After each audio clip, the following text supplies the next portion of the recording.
Assalamualaikum warahmatullahi wabarakatuh. Bismillah, alhamdulillah, wassalatu wassalamu ala rasulillah wa ala alihi wa sahbihi wa mawalah. La hawla wa la quwata illa billah. A'udzu billahi minasyaitonir rajim. Bismillahirrahmanirrahim. Syahrul Ramadan alladzi unzila fihil Qur'an hudan linnasi wa bayyinatin minal huda wal furqan. Amma ba'd. Para shaimin, shaimat, Ibu dan Bapak, para muridin, semoga kita semua senantiasa mendapatkan rahmat ma'unah maghfirah dari Allah Subhanahu wa taala. Amin ya rabbal alamin. Mari kita bersyukur, alhamdulillah rabbil alamin ala kulli halin wa nikmatin, dan bersalawat Allahumma shalli ala sayyidina Muhammad wa ala alihi washabihi. Para shaimin dan shaimat, hari ini kita masih melanjutkan dari bab ketiga yang banyak bicara tentang zuhud dan menyangkut hal-hal untuk membersihkan hati kita. Mari kita lanjutkan. Wa qala al-mu'allif fi hadzal kitab wa nahbima bi ulumiha fid darain. Amin ya rabbal alamin. A'udzu billahi minasyaitonir rajim. Bismillahirrahmanirrahim. Al-maqalatul khamisatu wa thalathun, maqalah yang ke-35, An Hamid Laqafin rahimahullah, dari Syekh Hamid Al-Laqaf, semoga Allah merahmati beliau. Annahu atarajulun faqala lahu ausini, saat tertentu dia didatangi seorang laki-laki. Faqala lahu, seorang laki-laki itu berkata kepadanya, ausini, beri wasiat kepadaku. Wasiatnya tentang apa? Ai bima yanfa'uni fiddin, sehingga aku memberi manfaat padaku dalam beragama. Jadi beragama yang baik kira-kira bagaimana? Syekh Hamid Al-Laqaf ditanya oleh orang laki-laki. Maka Syekh Hamid Al-Laqaf mengatakan, faqala ij'al lidinika ghilafan ka ghilafis suhufin. Yang pertama, jadikan untuk agamamu suatu pembungkus bingkai, seperti ka ghilafin suhuf, seperti pembungkus kitab suci. Wawa ma yusunuhu anin danas, yaitu suatu yang melindungimu dari kotoran. Kira-kira kalau Al-Quran suhuf, ya, ada bungkusnya, kira-kira bungkusnya itu dijaga juga nggak? Seperti halnya yang ada di dalam Al-Quran.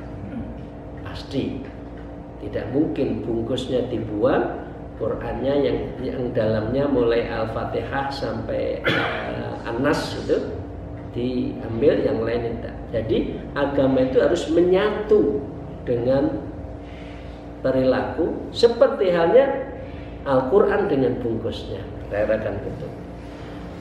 Lalu dikatakan kilalahu ma ghilafuddin. Kalau agama itu seperti bungkus, pembungkusnya apa ya kita beragama? Apa pembungkus agama itu? Ditanya Syekh Abdul Laqaf tadi. Nah, menjawablah, fassari'atu min haitsu innaha tuta'atu sammatina. Syariat dari sisi bahwa itu harus ditaati, maka itu dinamakan agama. Jadi agama itu satu diantaranya adalah syariat. Karena itu seperti kita yang berthariqah tidak boleh meninggalkan syariat. Ada yang mengatakan kalau sudah thariqah, sudah ada amal-amal ma'rifat, nggak perlu syariat, nggak perlu sholat, itu salah. Ya, itu salah. Jadi as-syari'atu bila haqiqah atilah wal haqiqatu bila syariat batilah. Kalau kita hakikat ya tanpa syariat itu batal. Tapi kalau orang hanya syariat belaka tidak pakai hakikat, maka dia juga tidak tahu arah. Jadi pandangannya itu tidak tertuju pada satu zat, sifat, af'al, yaitu Allah Subhanahu wa ta'ala.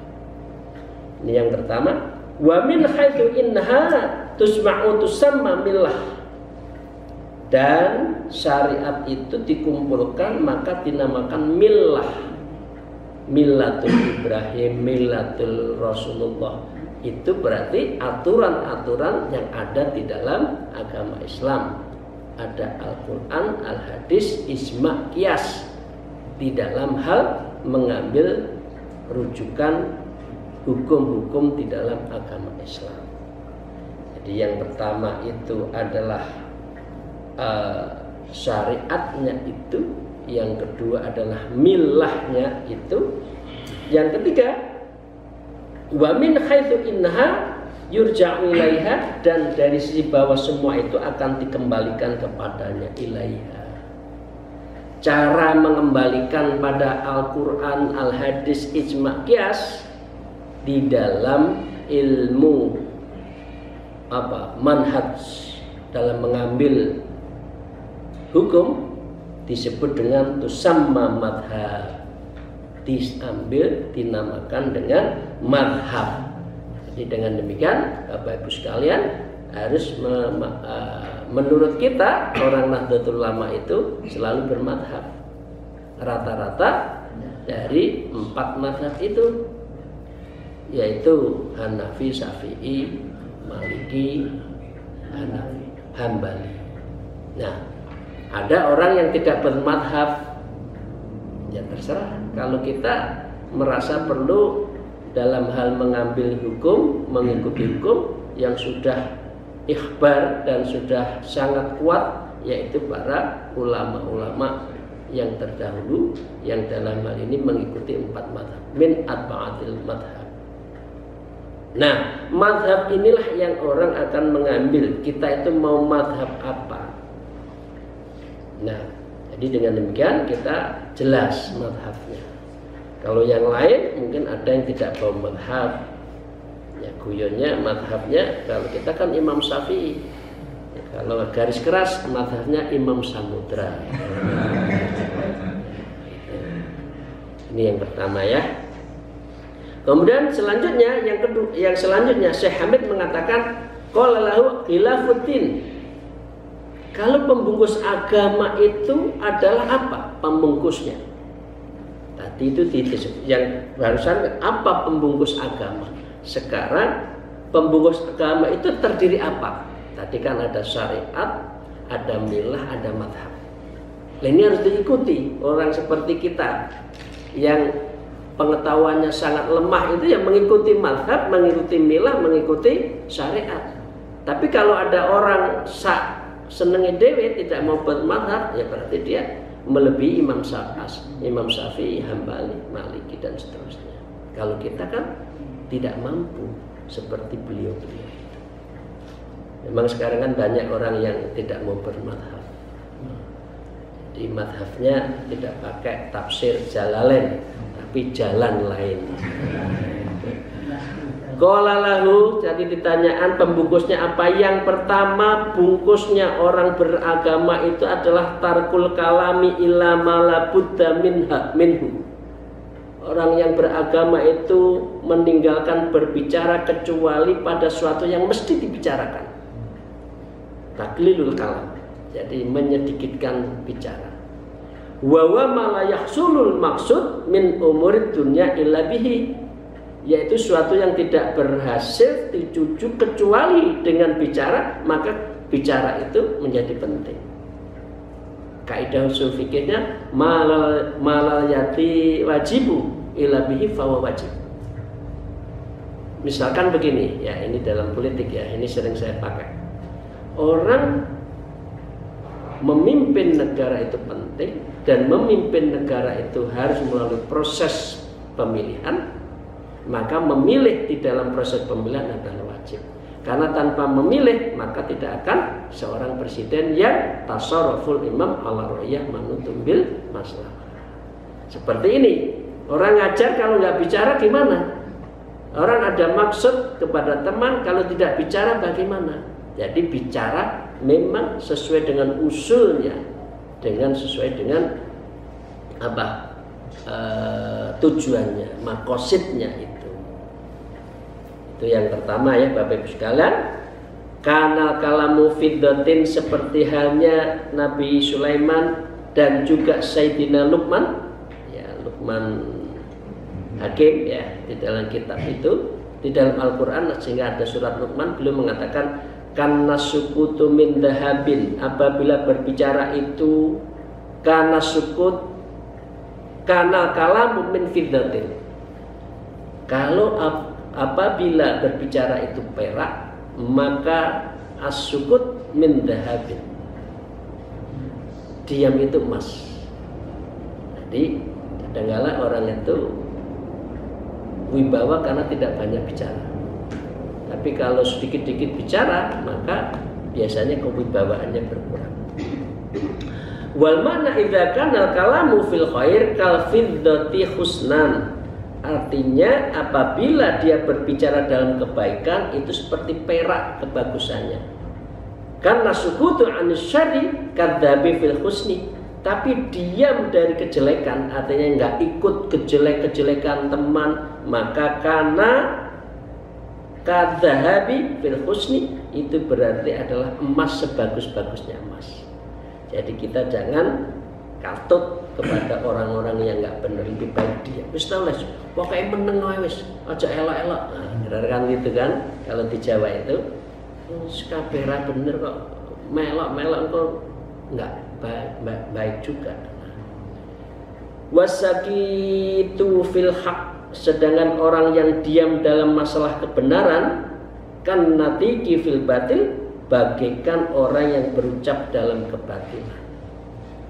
Artinya begini, seorang yang diam ya, dalam masalah kebenaran, benar disalah-salah tapi nggak membela diri, seperti orang yang berucap dalam kebatilan, ngoceh tapi salah. Nah itulah. Maka dengan demikian bicaralah seperlunya kalau memang harus bicara, dan sesuai dengan makosidnya, sesuai dengan tujuannya. Ini yang pertama, pembungkus agama adalah bicara seperlunya. Yang kedua, watar kutunya. Yang kedua adalah meninggalkan dunia illa ma la budda minhu, kecuali sesuatu yang mesti darinya. Ya, misalkan harta benda, misalkan kendaraan. Orang mau, saya dari Surabaya tadi pagi, Surabaya, maka dengan demikian saya perlu pesawat, perlu uang untuk membeli tiket. Karena membeli tiket menjadi penting untuk makosidnya. Makosidnya apa? Kembali ke pondok. Nah, jadi dengan demikian bukan berarti kalau jalan kaki kan tidak mungkin datang. Nah, kita katakan ketiga, illa mu'labuta minhu, kecuali memastikan dirinya. Wa wa mala tahsulul hajah illa bihi, tidak akan berhasil hajatnya kecuali dengan sesuatu itu, harta itu. Maka dengan demikian punya harta adalah sesuatu yang boleh, asal tidak kita ke dunia. Itu yang kedua. Yang ketiga, watarku mukhalatatin nasi ila ma la budda minhu. Yang ketiga, meninggalkan pergaulan dengan manusia kecuali sesuatu yang mesti darinya. Ya, pengajian, suluk, bermuamalah, dagang, kan mesti berhubungan. Bukan berarti semua melebur dalam urusan manusia, tidak. Jadi kita hanya meninggalkan pergaulan kepada manusia yang tidak pada tempatnya.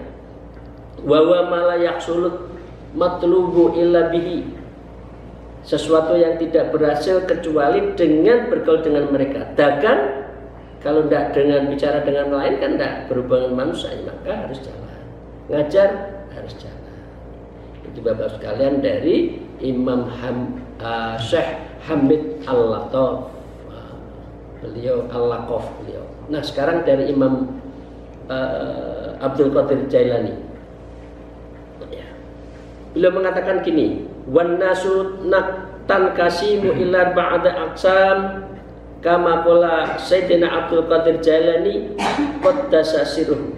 Ada 4 bagian, 4 tipologi manusia Bapak sekalian, ya. Yang pertama tipologi manusia itu rajulun la lisana lahu wala qalbun. Yang pertama adalah orang yang tak berlisan dan tidak berhati. Ya, wawal asy ghirru ghabiyun, yaitu orang yang maksiat lagi tolol, ya. Fahdar antakuna minhum wala takum fihim, maka waspadalah keadaanmu terhadap di antara mereka. Kita jangan terlalu dekat dengan mereka. Fa innahum ahlul adzab. Orang seperti ini adalah orang yang penuh dengan azab karena tidak punya hati, sangat fasik, sangat munafik, sangat tega menfitnah orang. Tak berlisan itu artinya lisannya itu sudah tidak terukur. Maka orang seperti ini disebut dengan ahlul adzab, orang yang akan memiliki siksa yang sangat luar biasa. Yang pertama. Yang kedua, warujulun lahu lisanun bila qalbin, orang yang berlisan dengan tidak punya hati. Fayantiqu bil hikmah wala ya'malu biha, yaitu orang mengucapkan kata-katanya indah, pandai, tapi tidak mengamalkannya. Oh, kalau pidato luar biasa. Kalau ceramah luar biasa. Kalau mengajak yo, bahasa Jawanya yo, sepertinya. Tapi dia tidak mengamalkan. Ini adalah banyak bicara tapi tidak pakai hati. Yad'un nas ilallah ta'ala wa yafiru minhu. Dia mengajak ke kepada Allah tapi tidak mengamalkannya. Ayo maca Quran tapi nggak maca Quran. Ya, kira-kira kan gitu. Ayo, pokoknya jalan maca Quran, sholat malam tapi tidak mau sholat malam. Ini contohnya seperti ini. Maka fab'ud minhu li'alla yahtafaka bila dzil lisanhi, maka jauhilah orang seperti ini karena jangan sampai merenggut manisnya lisannya yang mempengaruhi kita. Wa tahruqaka naru ma'asihi, lalu akan membakarmu dan mengajak kemaksiatan. Wa yaqtuluka natnu qalbihi, dan membunuh hati kita menjadi busuk. Ini yang kedua. Yang ketiga, Bapak Ibu sekalian, wa rujul lahu qalbun bila lisanin. Yang ketiga adalah memiliki hati tapi tidak banyak bicara. Bila lisanin. Nah, orang seperti ini wawa mu'minun satarallahu ta'ala an khalqihi, dan orang seperti ini Allah akan jaga kepada orang-orang yang memiliki kolbunnya, fuadannya, basirahnya, kulubnya itu bagus, tapi mulutnya dijaga karena tidak pernah menyakiti orang. Karena itu Allah akan satarahullah, Allah akan menutupi semua hal yang menyangkut dirinya. Wa basyarahu bi'uyubin nafsihi, dan Allah menerangi hatinya dan memberi pengetahuan kepadanya. Ya, wa nawwar qalbu arufahu, Allah juga akan mencahayakan hatinya, wa arafahuna, dan kemakrifatannya, ghawa ila mukhalatatin nas wa su'mal kalam, tentang bahaya bergaul dengan manusia dan kesialan berbicara. Jadi ini adalah orang-orang pilihan. Orangnya hatinya bersih, ya, tetapi tidak mau banyak bicara daripada menyakiti orang lain. Wa fahadha rajulun waliyullah, dan orang seperti ini adalah wali Allah, ya, mahfudun fi sitrillahi ta'ala, yang akan selalu terpelihara dalam penutupan dirinya. Fal khairu kullu khairin indahu, maka tidak lain pada dirinya adalah kebaikan dan kebaikan, ya. Fadunaka wa mukhalatatu wa khidmatahu, karena itu tetaplah engkau bergaul dengan beliau, wa khidmatahu, syukur-syukur kamu berkhidmat. Fa yuhibbuka Allah Ta'ala, maka engkau juga akan dicintai oleh Allah. Jadi Bapak Ibu sekalian, ada wali, kiai khusus, ya, enggak apa-apa, sudah jadi orang terkenal, ngambilkan minumnya kiainya, ngambilkan makanan kiainya, bahkan makanan yang enggak habis kadang diambilin, minumnya diambilin, itu ambil keberkahannya. Itu bagian dari wahid matahu, yaitu cara menghikmahkan kita itu untuk agar kita fayuhibbuka Allah Ta'ala, Allah juga akan mencintai kita. Ini yang ketiga. Yang keempat, warujulun ta'allamu 'allama 'amil bi'ilmihi, orang yang belajar mengajar berbuat sesuai dengan ilmunya, artinya guru, artinya ahli dakwah, tapi mengamalkannya, gitu ya. Wa wal alimu billah ta'ala wa ayah, dan itulah orang yang mengetahui tentang Allah dan tanda-tandanya. Istada'allahu qalbah, maka Allah akan menitipkan di dalam hatinya itu ilmu-ilmu gharaibal ilmi, ilmu-ilmu Allah ada di dalam diri seorang itu. Wa sarraha sadruhu liqabulil ulum, ya, sehingga mereka dapat melapangkan hatinya untuk menerima ilmunya, karena dia belajar ilmu-ilmu yang menyangkut agama. Nah, melihat seperti itu, fahdar antu khalifahu, maka kalau ada guru, ada syekh, ya, kamu sebaiknya jangan tukhalifu, jangan berbeda pendapat sama gurunya, jangan nyerekal, bahasa Jawa ya. Sama guru jangan mendebat, bertanya boleh, tapi jangan mendebat, karena ilmu yang dimiliki oleh guru-guru seperti ini, ustadz-ustadz, mursyid, kiai-kiai yang ngajar seperti ini, sebetulnya ilmunya ilmu Allah. Wa tujanibahu, maka dengan demikian kamu jangan menjauhnya, ya, dan watatrukar ruju'a ila nasihatihi, dan tidak mempertimbangkan nasihatnya, jangan dengarkan. Nah, ini Bapak Ibu sekalian bisa lihat di buku, di kitab Adabul Suluk, ya, Adabul Suluk, bisa dilihat di YouTube kami yang pertama kita ngaji di situ. Bapak Ibu sekalian, dari 4 itu kira-kira kita masuk yang mana? Maka moga-moga kita minimal masuk yang keempat, lebih-lebih masuk yang ketiga, karena itu adalah min auliya, itu adalah kekasih Allah. Amin ya rabbal alamin. Nah, masih dari Syekh Abdul Qadir Jalani, tsumma alam anna aslal zuhdi ihtinabu anil maharimi kabiriha wa saghiriha.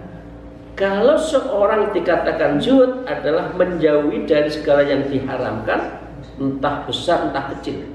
Wah, ini tidak apa-apa, kecil ini. masih tidak apa-apa. Subhat lama-lama jadi haram. Li'anna man la wara'alahu, maka kalau orang membiasakan mentolerir keharaman yang kecil, maka dirinya itu tidak ada warok. Karena itu warok dengan zuhud itu menjadi satu.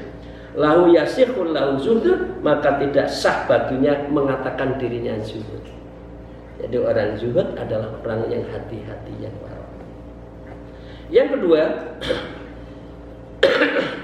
wa adau jamil faraidi yasiraha wa asiraha, melaksanakan sebuah kewajiban baik yang mudah maupun yang sulit. Jadi orang kalau zuhud itu yang mudah juga dikerjakan, yang sulit pas juga. Li'anna ma taubata lahu la tasihu illa inabah fataubah. Ya, sesungguhnya tidak ada taubat lahu, ya. Maka dengan demikian kalau memilih-milih itu la taubatan, tidak taubat karena masih memilah-milah. La tasihu, maka tidak sah baginya mengatakan lahu inabah, orang yang kembali pada Allah. Fataubah, maka dengan demikian fataubah, yang namanya taubat itu adalah wal qiyamu bi kulli huquqi rabb, yaitu melaksanakan seluruh hak-hak Allah, wal inabah, dan kembali ke jalan Allah, wa ikhrajul qalbi min dzulumatis subhat, dari hati kegelapan menuju hati dari semua perkara yang sama. Jadi intinya orang itu harus betul-betul menjalankan yang wajib, mau yang sulit maupun yang berat.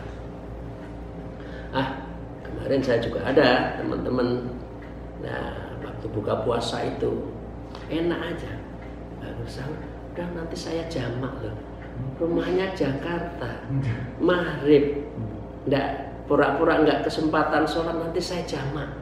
Padahal belakang situ ada toilet untuk ambil wudhu dan disediakan musola, dasar nanti jamak. Lah ini bagian dari yang tidak warok, tidak zuhud.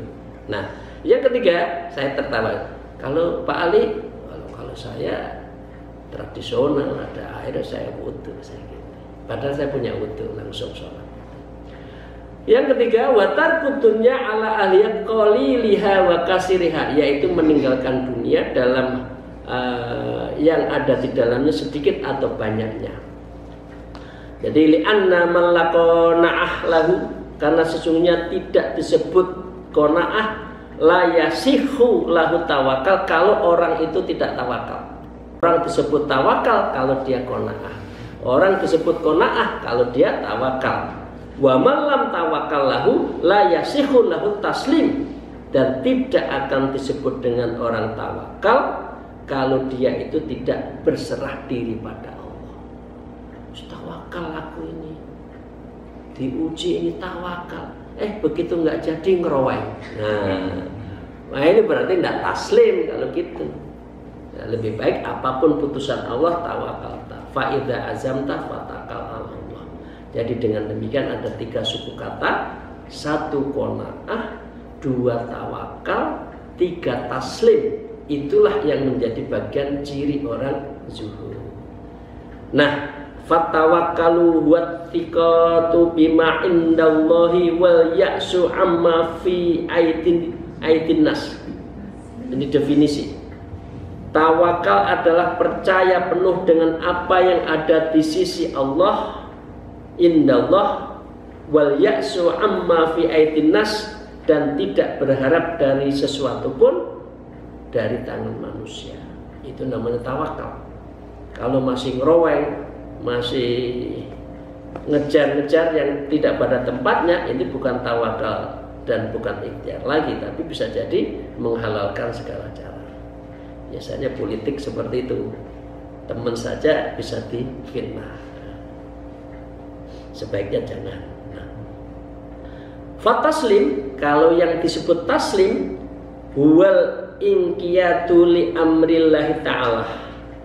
Disebut taslim adalah orang yang tunduk kepada perintah Allah, wa tarkul i'radhi fi ma la yulaimu, dan tidak berpaling pada sesuatu pun yang tidak sesuai